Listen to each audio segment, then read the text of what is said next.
puts Labour at just 6%, down from 90% in the general election. It's not a good poll. There's no point in saying anything else.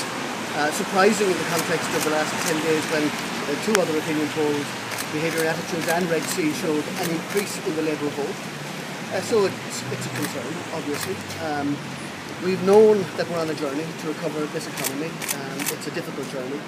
And until we see that recovery putting money back into people's pockets so that people know that their standard of living is improving and that we've fixed the awful situation that we inherited, I don't think we'll see a significant rise for us.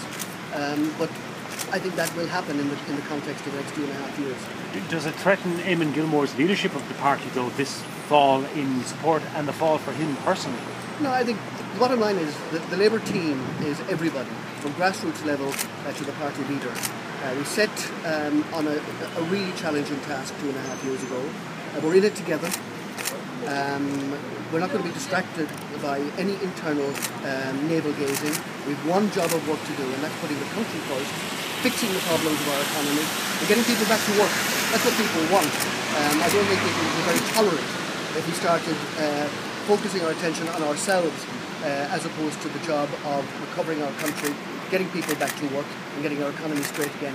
Given the standing of Fine Gael in the polls and standing of the Taoiseach, are you concerned that Labour is bearing the brunt of the anger amongst the public for the hard decisions the government is taking?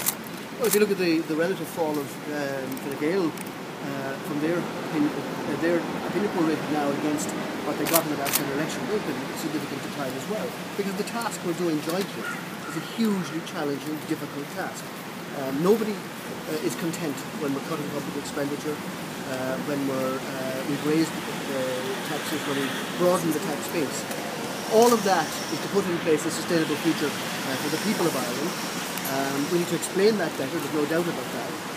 But as I said, from the Labour Party's perspective, we entered government knowing the challenges, the difficulties, the ups and downs that we would face on the route.